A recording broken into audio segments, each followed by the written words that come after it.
نو متقیان څوک دي؟ نو د هغې دپاره چې کوم ضروري صفات دي نو هغه ذکر کوي چې متقیان څوک دي. نو فرمایي ورپسې دې آیات کې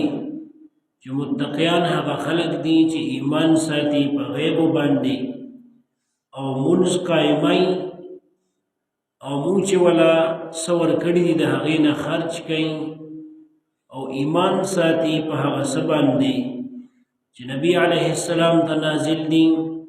او مخکینی کتابونه مني چې تورات انجیل زبور دی. دا متقیان. نو اوس د متقیانو په دې آیات کې یو څو صفتونه ذکر شوي دي. لومبي صفت دا ذکر دی چې الذین یؤمنون بالغیب، دا هغه خلق دي چې ایمان ساتي په غیب باندې. ایمان څه ته ویل کېږي؟ ایمان د امن نه جوړ دی. امن څه ته ویل کېږي؟ امن چې زړه ستا مطمئن شي او د زړه نه د یره وځي، دې ته امن ویل کېږي. چې د یو څیز نه ته په امن کې معنا دا ده چې زړه دې ته مطمئن دی او په یره کې نه. نو ایمان د امن نه جوړ دی. بیا ایمان خو لغوي معنا دا ده چې په امن کې، خو د دې په شریعت کې جدا معنا ده. شریعت کې ایمان څه ته ویل کېږي؟ نو د هغې وضاحت نبی علیه السلام مبارک خپله کړی دی چې جبریل علیه السلام راغلی او د نبی علیه السلام نه تپوس کړی مل ایمان یا رسول الله صلی الله علیه وسلم، ایمان څه ته ویل کېږي؟ نبی علیه السلام مبارک ورته ویل تؤمن بالله، چې الله باندې یقین ساتي، و ملائکته و کتبه و رسول. ایمان مجمل او مفصل چې ته وایي دغه ایمان. خو دلته بیا دوه خبرې دي، یو صرف ایمان دی او یو کامل ایمان دی. نو صرف ایمان دا تصدیق بالقلب دی، په زړه کې دغه عقیدې ساتل او منل کوم چې ضروري دي. د الله واحد لا شریک ذات متعلق، د نبی علیه السلام متعلق، جنت او جهنم او قبر او بعث بعد الموت او ملائکه او کتابونه، دا ته چې ایمان مجمل او مفصل کې سوی دا څیزونه د زړه نه منل او د زړه نه د اقرار کول او په زړه کې د دې تصدیق کول او یقین ساتل، ایمان اصل کې دا څیز دی. خو دا اقرار باللسان دا په ژبه باندې بیا اقرار دا دې دپاره دی چې ستا د زړه د ایمان پته ولګي او تا ته سړی مسلمان وایي. نو مؤمن او مسلمان به تا ته هله سړی وایي چې ته په ژبه باندې اقرار وکړي. نو اصل کې ایمان د زړه څیز دی. نو ځکه منافقینو ته مؤمن نه ویل کېږي، د هغې اقرار په ژبه شته خو په زړه کې نشته. نو چې په زړه کې دغه کوم تصدیق کې دی کې د چا کمزوري راشي نو هته منافق وایي، هته څه وایي؟ منافق. او چې په خولې باندې کوم اقرار دی په دې کې د چا کمزوري راشي او انکار راشي نو دې ته کافر وایي. نو ایمان اصل ایمان چې کوم دی مطلق ایمان، صرف دا ایمان دا د زړه تصدیق ته ویل کېږي. خو اقرار باللسان ولا شرط ځکه دی چې په دې سره پته لګي چې ډکې تصدیق شته، خبره پوهېږي. او یو کامل ایمان. نو کامل ایمان کې بیا نیک اعمال هم داخل دي. صرف ایمان د زړه تصدیق دی، اقرار باللسان ولا د احکامو د شریعت دپاره ضروري دي. او کامل ایمان، پوره ایمان، هغې کې بیا عملونه داخل دي، منځ او نور عبادتونه او فرایض او واجبات څه چې دي دا د کامل ایمان حصه ده. نو بس په دې دوه ټکو ځان پوه کا چې صرف ایمان د زړه تصدیق دی، اقرار ولا شرط دی. او کامل ایمان د زړه تصدیق هم دی، اقرار باللسان هم دی، او عمل بالارکان یعنی په اقدامونو سره نیک عمل کول هم دی. نو په دې وجه باندې بیا چې د چا دا ایمان وي نو ایمان کمیږي زیاتیږي نه،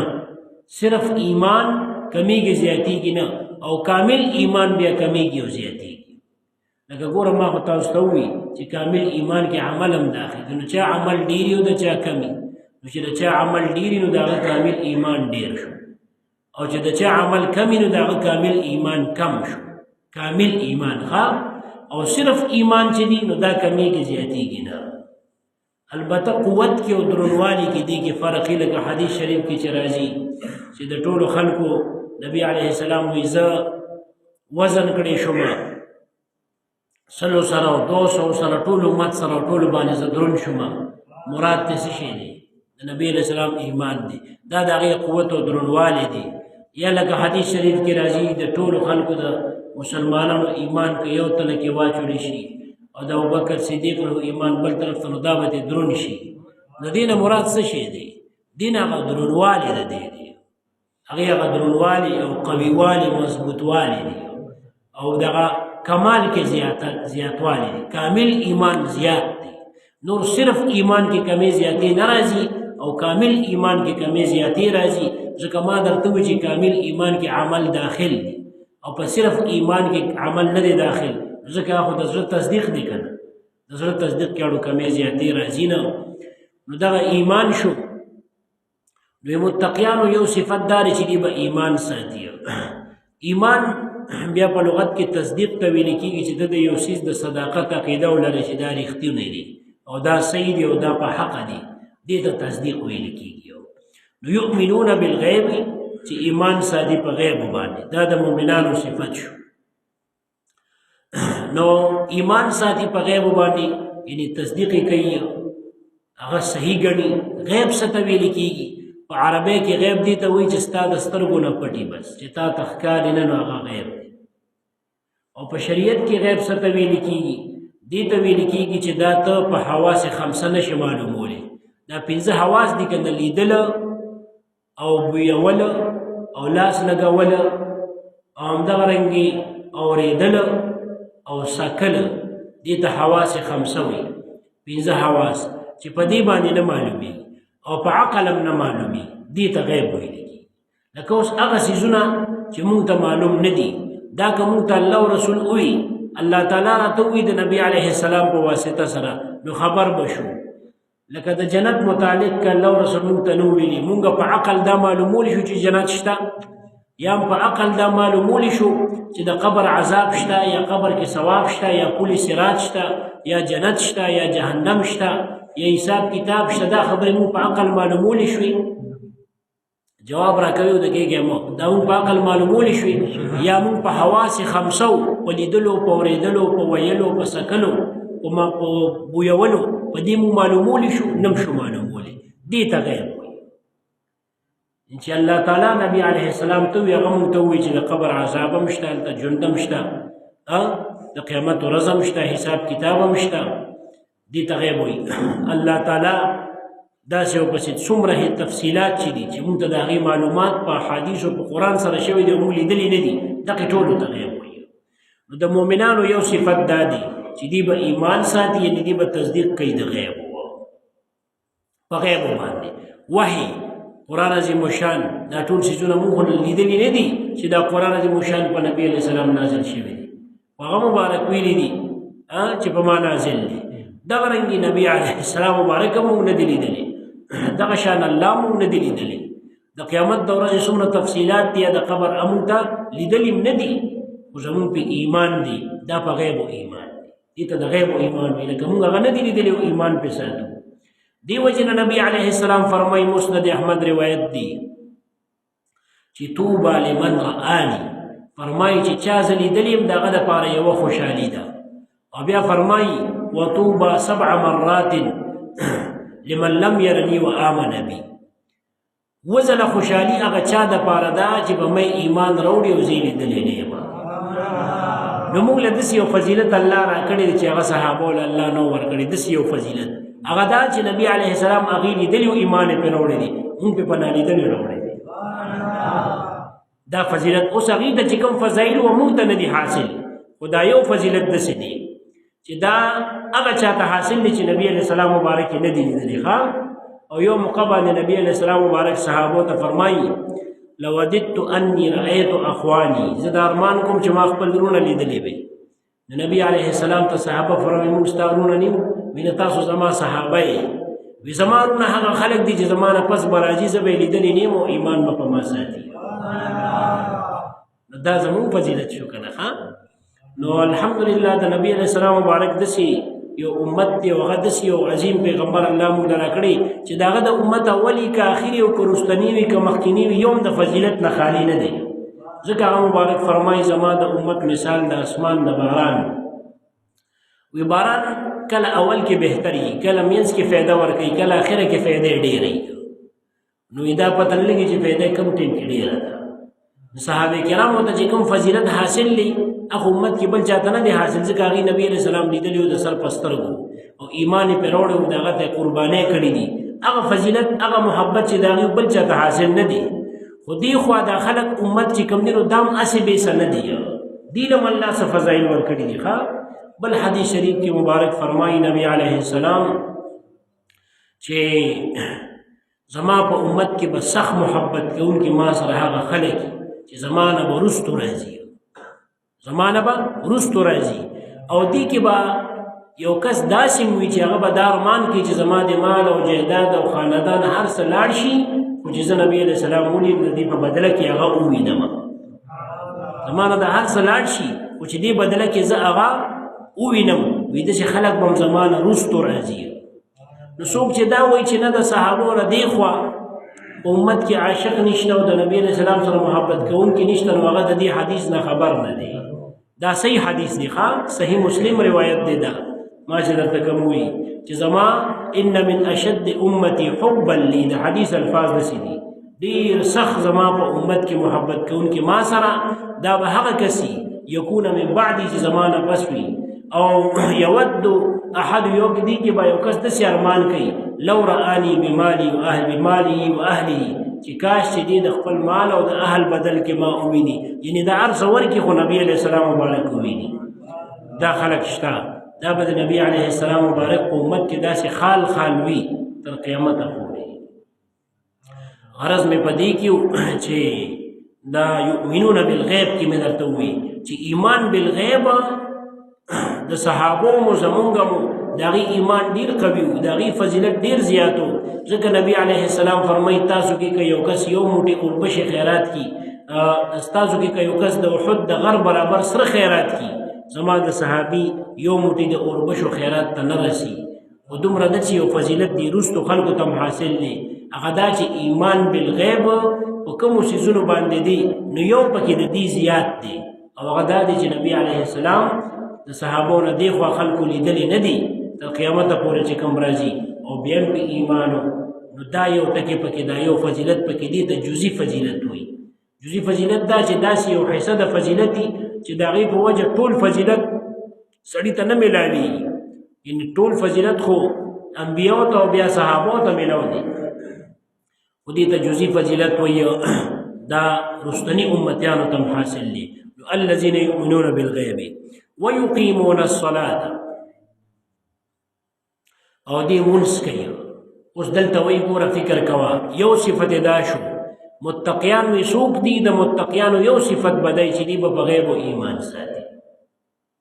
او بل دا دی چې ويقيمون الصلاة اوس دلته یو بل ټکی مزدک دا یؤمنون بالغیب کې یو ټکی بل زدک غدا چې الله وی چې په غیب او ایمان ساتي نو دا خو الله ویلی دی کنه او الله نه خو غیب نشته الله نه غیب شته نشته کوم څه چې مونږ نه غیب دی هغه خو الله ته ښکاره دي نو الله ته ویل کېږي عالم الغیب والشهاده عالم په غیب او په ښکاره باندې حالان کې الله نه څه پټ نشته نو دا غیب زمونږ په نسبت دی مونږ ته غیب دی الله چې دې ته غیب وایي نو په څه وجه ورته وایي زمونږ په وجه ورته وایي چې مونږ ته دا غیب دی نو تاسو ته غیب دی ځکه ورته غیب وایي نور د الله نه غیب نه دی الله تعالی نه غیب نه دی ښه نو دې وجه نه دغه ټکي د مزدک بیا وي یقیمون الصلاة او دې سم قایموي مونځ وګوره داسې نه وایي چې ویصلون الصلاة مونځ کوي نه وي مونځ قایموي یو مونځ کول دی بل مونځ قایمول دی دې کې فرق دی مونځ کول خدا دی چې بس ته مونځ وکړه چې څنګه دی وکړو او قایمول دې ته وایي چې یو خو یې همیشه کې پرېږدي نو یو یې همیشه کې پرېږدي نو دویم دا چې دا په صحیح طریقې سره کې د هغې د فرایضو د واجباتو د سنتو د مستحباتو خیال ساتي لکه د دې داسې مثال دی زه تا ته ویم یو کس راغی چاردام یې وکړو 10 چاردام او درې د پنسې ښکته دي سر یې سرتور دی لستوڼې رنغښتې دي سنګلې ښکاري او زر زر یې مونځ وکړو ټونګې یې ووالې بس زر زر یې ځان خلاص کړو او راغی نو د مونځ وکړو څه یې وکړو د مونځ وکړو او که یو بل کس راغی او هغه صحیح طریقې سره اودس چاپدام وکړو بیا ودرېد د پنسي اوچتې کړې ګیټې ښکاره کړې لستوڼي را ښکته کړله څنګلې پټې کړې ټوټې یا پټکې په سر که او په عاجزۍ سره خپې سمې کړې او د سنتو د واجباتو د مستحباتو خیال وکړو ښه په اطمینان سره یې مونځ وکړو نو د مونځ قایم که د څه که د قایم که او هغه وکړه الله قرآن عظیم الشان کې واقیموا الصلاة او یقیمون الصلاة ویلي داسې نه دي ویلي چې مونځ وکړئ وي مونځ قایم کې قایم دا چې د دې د ټولو شرایطو خیال وساتئ نو د قایمولو یو معنا دوام او ثبات هم ده چې همیشه یې کوئ لکه یو کس دی او هغه بالمازه دی او هغه باندې غم راغی مصیبت راغی او 3 ورځې یا 4 ورځې یا یو هفته دې مونځونه کوي او چې کله غم ته لاړه نو بیا نه کوي نو د مونځ قایم نه که مونځ یې وکړه حالانکې الله د مونځ قایمولو حکم کړی زما په خبره پوهېږي الله د مونځ قایمولو حکم کړی دی دغه رنګې که یو کس یې کوي خو په صحیح طریقې نه کوي نو دې مونځ کوي خو قیمه یې نه او الله تعالی د مونځ قایمولو قرآن عظیم الشان کې څه کم 100 کرتې ځای په ځای الله د مونځ حکم کړی دی دې نه دا معلومیږي چې دا څومره اهم عبادت دی نو مونځ قایمول دي نو په دې معنا به انشاءالله پوه شوي چې مونځ قایمول دا دي چې په صحیح طریقې سره یې وکړي اوس هغه صحیح طریقه کومه ده نو موږ ته نبي علیه السلام مبارک ویلي چې صلو کما رأیتموني اصلي تاسو داسې مونځ وکړئ لکه څنګه چې تاسو زه ولیدلم چې زه مونځ کوم او نبي علیه السلام چې مونځ کړی دی فرض هم پکې ادا کړي واجب هم او سنت هم او مستحبات هم وي داسې مونځ وکړئ نو چې هغسې مونځ وکړئ نو هغه د مونځ قایمول دي او چې همیشه یې کې نو دا قایمول دي او چې کله یې کې کله نه کې دا هم قایمول نه دي او چې کې خو سمې نه کې نو دا هم قایمول نه دي اوس دا مونځ دومره یو اهم عبادت دی چې د قیامت په ورځ به اول په ټولو عباداتو کې اول د مونځ تپوس کېږي سنن نسائی روایت دی چې نبی علیه السلام فرمایي د قیامت په ورځ به الله حکم کې چې وګورئ زما دا بنده مونځ وګورئ د مونځ حساب کتاب به وشي نو که په فرضو کې په واجبو کې څه کمزورۍ وي نو وي نفل وګورئ نفل شته او که نشته نو که نفل وي زه دا کمې کمزورۍ چې دي د نفلو نه یې وله پوره کړئ چې چا نفل نه کړي د هغه کار هم خراب دی د نفلو نه یې وله پوره کړئ او که نفل نو چې کله په دې کې دی کامیاب شي نو بیا به هر عبادت کې داسې کتلی شي لکه حج شو زکات شو دې ټولو کې به کتلی شي چې فرض ولا وګورئ چې که فرض یې پوره و خو صحیح ده که پوره نه و کمزوري پکې و د نفلو نه یې پوره کړئ بیا د څه نه پوره کړئ د نفلو نه پوره کړئ نو دا مونځ د قیامت پر ورځ به اول په عباداتو کې د حقوق الله کې د الله حقونو کې به اول د مونځ تپوس کېږي او د بندګانو حقونو کې به اول د وینې تپوس کېږي د چا وینه چې د بې ځایه توی کړې ده او بې ګناه دې توی کړې ده دغه تپوس به کېږي نو دې وجې نه نبي علیه السلام فرمایي چې فرق زمونږ او د مشرکانو په منځ کې مونځ دی او چا چې دا ونه کړي کافر دی صحیح حدیث دی ګورې ښه د دې وجې نه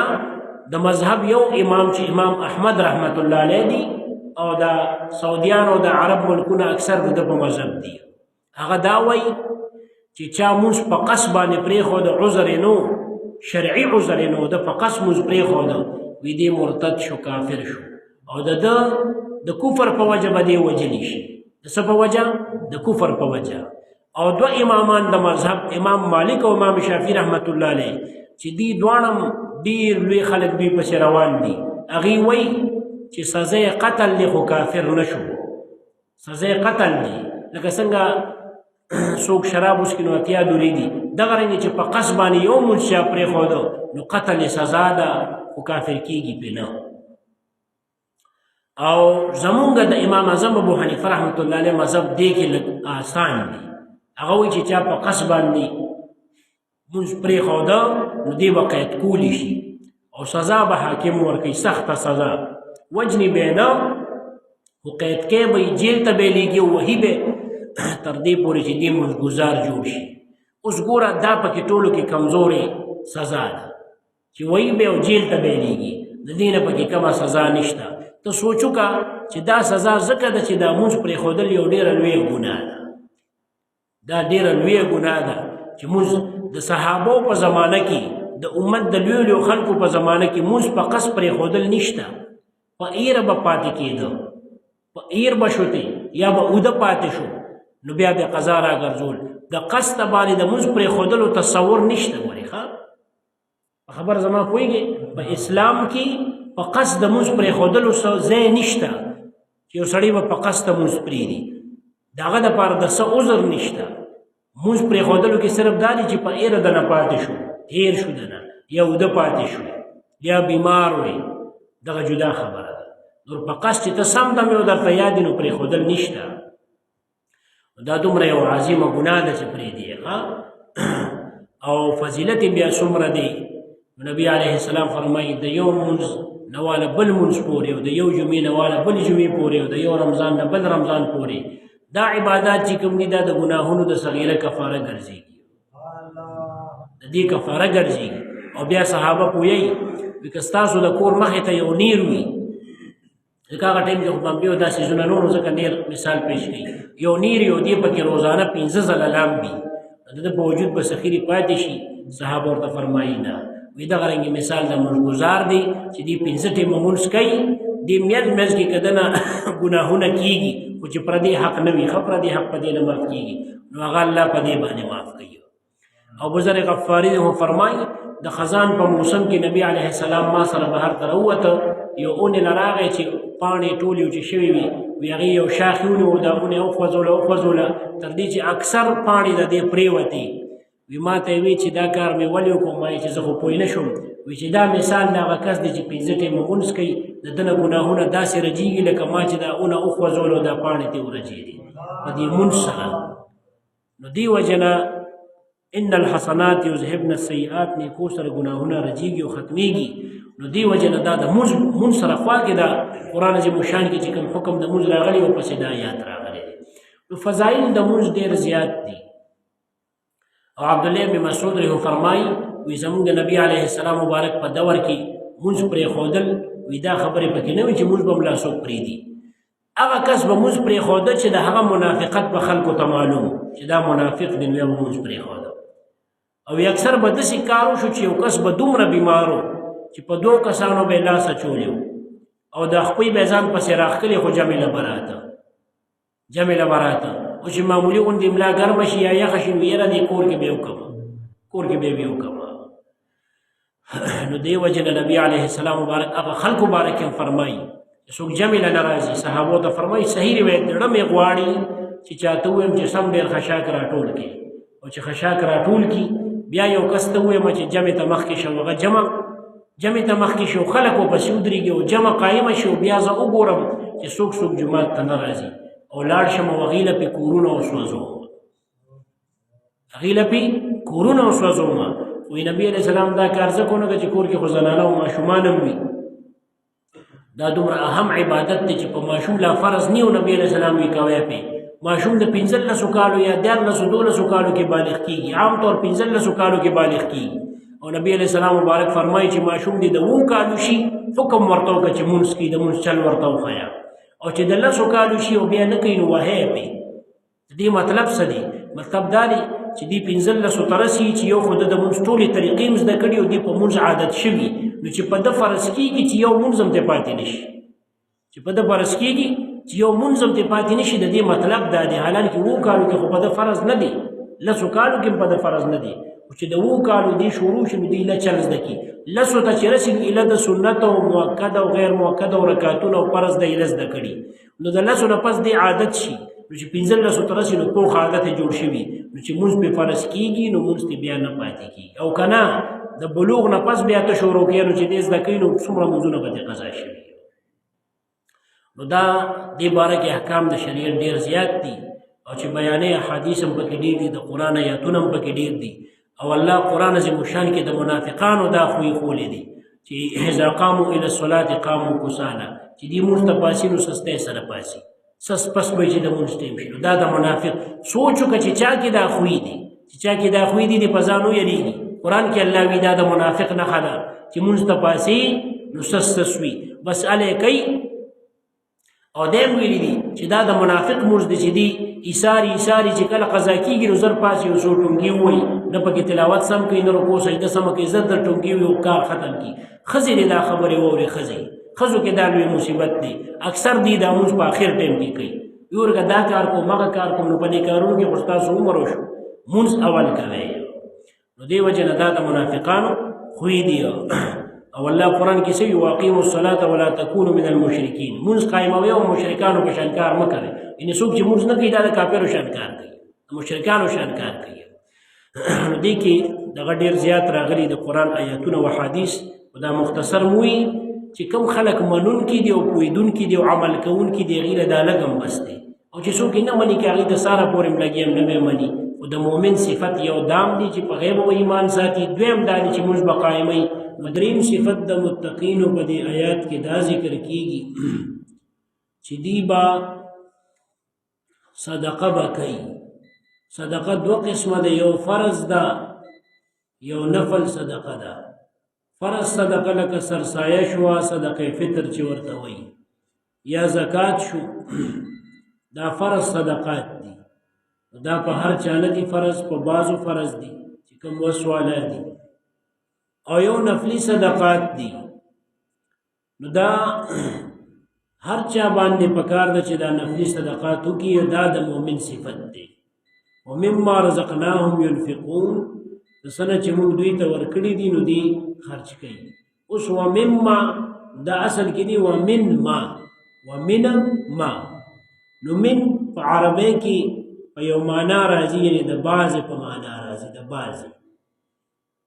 نو ومما د بعض هغه مالنا رزقناهم چې موږ دی له ورکه ينفقون دی خرج کوي نو دین دا معلومیږي چې کل مال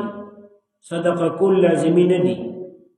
او جایز هم نه دي کل مال چې شری ټول مال صدقه کیو البته بعضو خلکو د پاره جایز دي نو درته وایم ځکه نبی علیه الصلاۃ والسلام مبارک کعب ابن مالک رضی الله عنه د نبی علیہ السلام یو صحابي و دي د دوه مرګرو سره د غزوه تبوک نه پاتې شوی نو بیا الله تعالی په دې ملامتیا راولېږل 50 ورځې نبی علیہ السلام حکم وکړي سره خبرې وترې نه کوي نو 50 ورځې په دې سخت امتحان راغی تاسو ولې غزوه تبوک ته نه وېتلې وسم مولا نړۍ عذر منو 50 ورځې پس بیا الله قران عظیم شان کې آیاتونه نازل کو د دې توبه قبول شو نو دی بیا نبی علیہ السلام راغی د الله رسول صلی الله علیه وسلم چې دا غزوه تبوک له نوم تل نو دا زما د مال مصیبت اصل کې ما باغونو کې میوه پخې شوې وي زه دا غي وجه نه پاتې شو نو زه دا ټول مال صدقه کوم نبی علیہ السلام مبارک ورته عزت سزان سره ایثار کا ټول صدقه کوم سزان سره ایثار کا نو دا دلیل د دې چې کل مال صدقه کول دا جایز نه دي د هر چا لپاره دا رنګي سعد ابن ابي وقاص رضی الله عنه د نبی علیه السلام صحابي و د چې کله وفات کېدل نبی علیه السلام مبارک وفات کېدل خو ډیر سخت بیمار دوی چې غني دي کې زه وفات کېږم نبی علیہ السلام مبارک تپوس لورغه صحیح بخاری روایت دی چې ورغه نو د خیالو چې زه جوړ وفات کېږم نو د نبی علیہ السلام مبارک ته د الله رسول صلی الله علیه وسلم زه وفات کېږم او مال مې ډیر دی او صرف یو لور مې ده بچی مې نشته نور څه خاندان مې نشته نو که زه دا کول مال صدقه کوم نو څنګه وي او لور سره مې وسشته نبی علیہ السلام مبارک ورته وینا ټول مال م صدقه کوه ویزا نیم به صدقه کوم وینا نیم هم صدقه کوم او ویزا پدریوی سو مال کې دا مال چې پدریوی سو کې دوی سي به صدقه کوم وینا دام م صدقه کوه وی خزا کل مال چې پدریوی سو تقسیم کوم نو دا یوي سبا صدقه کوم نبی علیہ السلام ویزا د کل مال درې مې صدقه کا او دا ډیر شي دی او بیا ورته وی چې ته خپل وارثان غریبان پرې دی او بیا دي خلکو ته سوالونه او ضرورت په ټیم کې نور چانه امداد غواړي او ته مال صدقه کې نو د دینه بهتر دا دی چې مال صدقه کل مال صدقه نه کی خپل وارثان د سپرې دي چې داغي وسوي او خلکو ته سوال نه کوي او بیا نبی علیه السلام ورته وی خفکیږه مت په دې مرز کې نه مړ کیږي نبی علیہ السلام له الله د علم ورکړو خپته ورته چې دې دین نه مړ کی وي ته دې کې نه مړ کیږي وی ته به تر هغه پورې نه مړ کیږي چې تر څو خلک تا نه ضرر محسوس نه کی او ته د خلکو نه ضرر محسوس نه کی چې ته خلکو ته نقصان نه رسې او تا ته خلک نقصان نه رسي نو هغې پورې ته نه وفات کېږي. نو دې د هغې نه پس څه ډېره موده په کلونو ژوندي او د عمر رضی په دور خلافت کې عراق د فتح کړی دی. عراق موجوده نه دی. نو نبی علیه السلام ورته ویلي وو چې تا نه به خلکو ته نقصان ورسي. خلکو نه مراد کافرو، یعنې تا نه به کافرو ته نقصان ورسي. نو هغې نه یې ملکونه ونیول که نه، او د خلکو نه به تا ته نقصان در ورسي. ځکه خامخا چې جنګېږي او جهاد کې نو تکلیف خو سړي ته میلاویږي، زخم میلاویږي، مصیبت میلاویږي. نو غرض مې په دې کو چې کل مال صدقه کول دا جایز نه دي. البته بعضو خلکو دپاره جایز دي. هغه چا دپاره جایز دي چې څوک د ټول مال د صدقه کولو نه پس په غریبۍ او فقیرۍ باندې صبر کولی شي. نو بیا جایز دي. لکه غزوه تبوک کې چې نبی علیه السلام مبارک اعلان وکړ چې چانده راوړئ جهاد دپاره، عمر رضی الله عنه فرمایل چې سوچ به ویزان سره وکړه. صحیح بخاري روایت دی چې ما وی نن به زه د ابوبکر رضی الله عنه مخکې کېږم، ځکه وی مال را سره وکړه دغه ټیم کې. وی زه در کول ته لاړم او ټول مال مې راټول کړو، په میز مې نیم کړ، نیم مې ځان ته پرېښود او نیم مې نبي علیه السلام له راوړه. دا هم لویه قرباني وه. وی نبی علیه السلام خوشحاله شو، دعا یې راته وکړه. ما وی چې زه به نن د ابوبکر رضی الله عنه مخکې شم. په دې کې مې چې کتل نو هغه هم بس څه مال چې راوړه وي چې کېښوده. وی ما هم نبي علیه السلام مبارک تپوس کړی چې کور کې دې څه پرېښودل؟ ما چې د الله رسول دقسې نیم یې هلته هم پرېښود. هغه وی چې زه صحیح ده. وی چې ابوبکر رضی الله عنه مال راوړو کېښوده. نو نبی علیه السلام نه تپوس وکړو چې دا دې څومره مال راوړو؟ هغه وی چې د الله رسوله څه چې را سره ټول مې راوړو. نو ورته وی چې کور کې دې څه پرېښوده؟ وی کور کې مې الله رسول مې پرېښود. نبی علیه السلام دته څه ونه وی. عمر رضی الله عنه وی ما ځان سره وی چې زه دنه نه یم مخکې کېدی چېرته وی چې زه دنه چېرې هم نشم مخکې کېدی. بهرحال نبی علیه السلام دته څه ونه وی چې تا ولې ټول مال راوړو صدقه دی. ځکه چې دی په داسې یو مقام کې و چې دغلته ده په غریبۍ او فقیرۍ باندې صبر کولی شو. نبی علیه السلام هغه ته څه ونه وی، ده دپاره دا جایز و. او چې نه ته مال صدقه کړي، لکه تا سره جیب کې 2000 روپۍ دي او نور څه نشته، هغه ټول صدقه کړي، نو بیا ټول ورځ ځان ته کنځلې کړي. مړه وي 2000 روپۍ هم خیرات کړي، نو نه دې ثواب وشي، ځکه ته صبر نشي کولی که ته په دې. نو دې وجې نه ته به ټولې نه صدقه کړې چې صرف 2000 د سره دي، نو څه دي یو 200 500 دې صدقه کړه، نورې دې سره یي. ځکه چې هغه شته صدقه دې وکړه، دې ځان له باطله کړو، پیسې هم نه لاړې. ځکه ځان ته هم بیا خیرېږي او بیا لا دا مې سمحات الطیب دې ځان له جوړ کړی او وی سړی راغی پیسې مې ورکړې، ځان مې همداسې پرېښوده، نو هغه باطلېږي، اجر دې لاړه ضایع شو. نو دې وجې نه نبي علیه السلام فرمایي افضله صدقه هغه ده چې تا ته د هغې نه پس څه پاتې شي. افضله صدقه هغه ده چې د هغې نه پس تا ته څه پاتې شي، نو ته به هغه په ورکړې شوې صدقه باندې پښیمانه نه یي او خفه به پرې نه یي، او اخلاص به در کېږي، نو ثواب به دې بیا ډېر کېږي او هغه به ښه قبول شي. نو چې کله په داسې یو مقام او مرتبه یي لکه اوس نبی علیه السلام مبارک به څنګه کول؟ هغه مبارک سره د دې نه چې وفات کېده، نو د خیبر په علاقه کې ډېرې ځمکې وي، مدینه منوره کې ډېرې ځمکې وي. سوچ وکړه دومره مال او دولت چې د نبی علیه السلام مبارک سره وو، دومره بل چا سره نو په آخره کې. خو عایشه رضی الله عنها فرمایي وي نبی علیه السلام مبارک د دنیا نه په داسې حال کې لاړو چې 3 ورځې مسلسل د هغه د 9 بیبیانو په کورونو کې اور نه دی بل شوی، مسلسل 3 ورځې، که یو ورځ به نو بله ورځ به نه. دا د دې وجې نه چې ګنې د هغه سوونه هر څه وو، خو هغه به هر څه صدقه کول. اوس هغه په داسې مقام او مرتبه و چې هغه د الله نه دا غوښتل چې خدایه ما غریبانو کې مې وفات هم کړي او دنیا کې مې غریب اوسې، د غریبۍ سوال به یې د الله نه کوو، موږ خو د مالدارۍ کوو که او دې پورې چې جبریل امین علیه السلام ورته راغی چې که خوښه دي نو کوه صفا مدینه منوره کې یو غر دا بدل الله د سرو زرو کې او بس ته خرچ کوه، او نه زما داسې نه خوښ، زما داسې خوښ چې یو ورځ وږیم او الله ته فریاد وکړم او صبر وکړم او بل ورځ موړم او شکر ادا کړم، وایي زما داسې خوښ. نو په دنیا کې صرف د نبی علیه السلام مبارک د غریبي چې وه د هغه اختیاري وه. د اختیاري مطلب دا دی چې په خپله خوښه یې راغشتې وه، ګنې چې دا دومره ځمکې د چی نو دغه کور کې چېرته داسې کېږي چې 3 ورځې مسلسل هغه کره اور بل نه شي او ترکاري پخه نه شي، نو دا هر څه به هغه صدقه کول. تر دې پورې چې د مازدیګر لمونځ یو موقع باندې وکړو، سلام یې چې وګرځو، زر زر د خلکو په سټونو ووخت او کور ته ننوت. صحابه ریان شو چې یا الله خیر څه چلو شو. چې واپس راووتو نو صحابو ته وې تاسو باریان شوي وې چې څه چل شوي دي. خو ما نه چا د سرو زرو یو ټوټه راکړې وه داسې،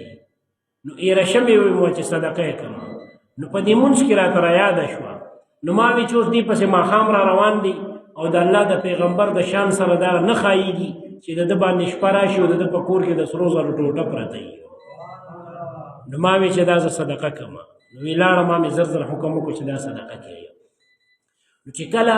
په داسې مقام او مرتبه باندې څوک چې هغه په خپل غریبۍ فقیرۍ صبر کولی شي، نو د دپاره بیا ټول مال صدقه کول جایز دي. په خبره مسله باندې پوه شوې؟ او که نه زما او ستا شان بې صبره یې نو بیا مونږ له او تاسو له دا کل مال صدقه کول جایز نه دي، بلکې دومره اندازه به صدقه کې چې څه تاته پاتې شي، چې بیا په هغې خپېمان هم ني. بله خبره دې کې دا ده چې کل مال صدقه کې نو دا صدقه کول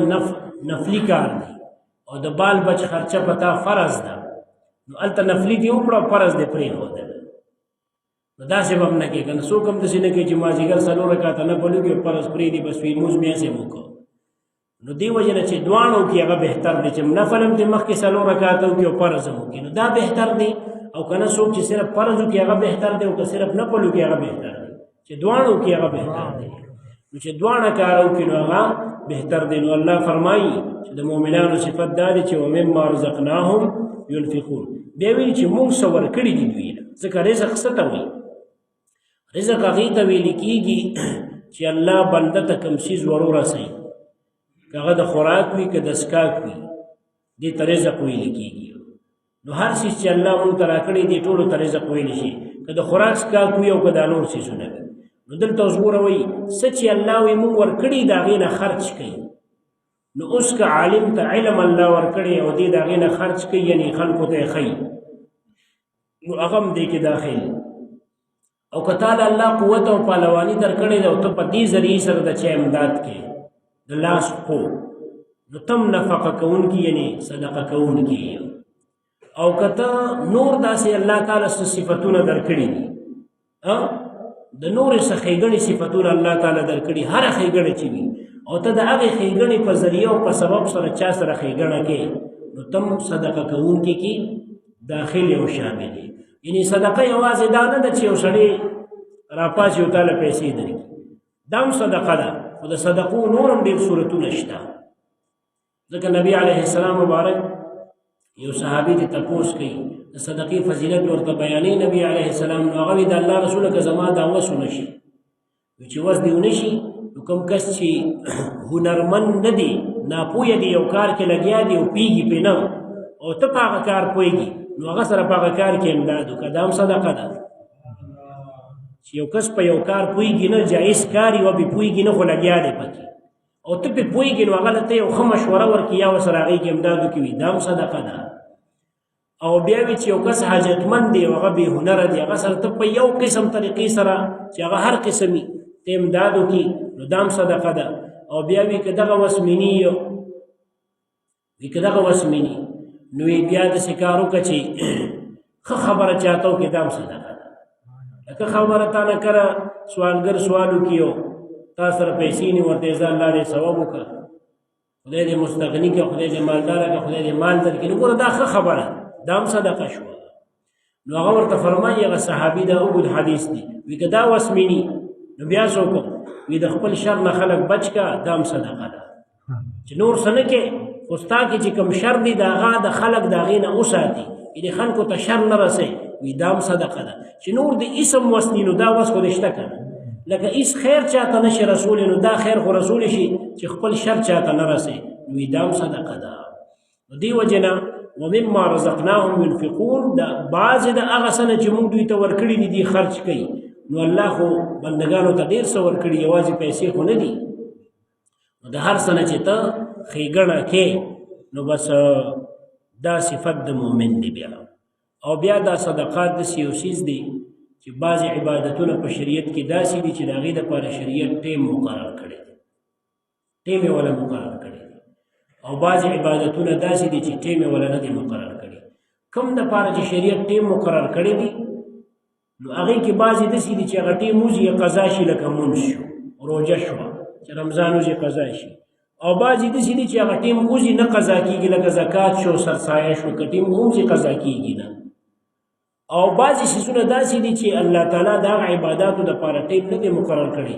نو هغه ټیم اختیار یې تاله درکړی، هغې کې بنده له مسلمان له سهولت ورکړی دی چې د بعضې عبادتونو مې ټیم نه دی مقرر کړی، نو ستا خوښه ده چې ته له کوم ټیم مقرروې.